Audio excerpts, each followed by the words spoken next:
দেব Mallika comedy ভিডিওতে আমি মল্লিকা তোমাদের সামনে চলে এলাম। আজকে এসেছি তোমাদের সামনে একটা নতুন ব্লগ নিয়ে। আর বাইরে এখন অনেক অন্ধকার হয়ে গেছে, তোমাদের বাইরেটা একটুখানি দেখাই। দেখো বাইরের দিকটা দেখো কেমন অন্ধকার হয়ে আছে। আর আমি এখন তোমাদেরকে দেখাবো আজকে আমাদের বাড়িতে একটা বিশেষ অনুষ্ঠান হতে চলেছে। তো সেই অনুষ্ঠানটায় আমরা সবাই সামিল হয়েছি, বাড়ির সবাই।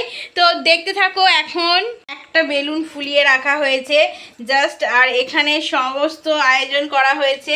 আর এখানে পেঁয়াজ টিয়াজ সব রয়েছে, আর এই বস্তার মধ্যে সমস্ত কিছু করে রাখা হয়েছে। আর চলো তোমাদেরকে নিয়ে যাই ওপরে। রাতে আমি এখন ছাদের ওপরে উঠছি, আর ছাদের উপরে উঠে দেখাবো তোমাদের যে কি হচ্ছে। এখন তো চারিদিকে অন্ধকার, আলোর দিশা পাওয়া গেছে। এইখানেই এখন আমাদের সমস্ত অ্যারেঞ্জমেন্ট করা হচ্ছে। আর এই যে দেখো চেয়ার টিয়ার রাখা হয়েছে, আর চারিদিকটা প্যান্ডেল করা হচ্ছে, কারণ এখানে অনেক লোক আসবে কালকে। তো সেই জন্য চারিপাশটা দেখে নাও, পাশটা দেখো।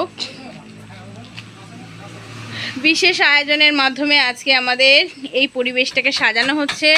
5 বছরের বাচ্চার জন্মদিনের জন্য এই জিনিসটা করা হচ্ছে।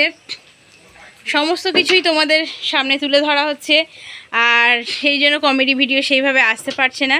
তো যাই হোক ফ্রেন্ডস, তোমরা সবাই কিন্তু দেখতে থাকো আমাদের এই ভিডিওটা। দেখো চারিদিকটা অন্ধকার কেমন, আর রাতেও এখনো কাজ হচ্ছে আমাদের এখানে, সবাই মিলে কাজ করা হচ্ছে। অনেক দিন থেকে আমি ব্লগ ভিডিও আনতে পারিনি, কারণ বিশেষ কিছু হয়নি, সেই জন্য ব্লগ ভিডিও আনা হয়নি।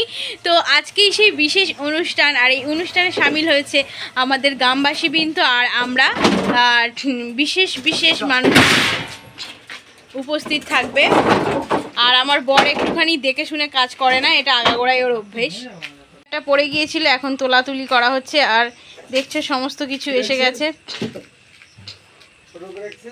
এই যে গ্যাস সিলিন্ডার সব রয়েছে এখানে, টাকা পয়সা সব রয়েছে।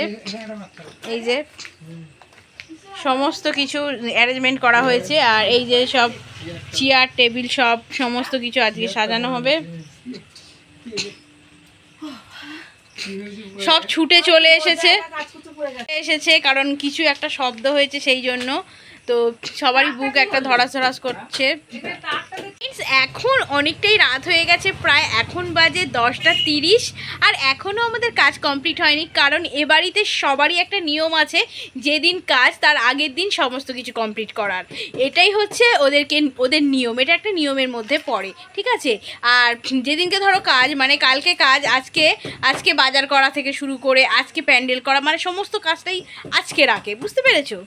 এটা এই বাড়ির একটা সিস্টেম।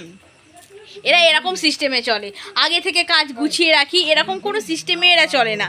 এরা এই সিস্টেমেই চলে যে যেদিনকে কাজ হবে তার আগের দিন আমরা কাজ কমপ্লিট করে রাখবো। তার আগের দিন কেউ যদি কিছু হয়েও যায় কোনো অসুবিধে নেই, কিন্তু আগের দিনই আমরা কাজটা কমপ্লিট করব।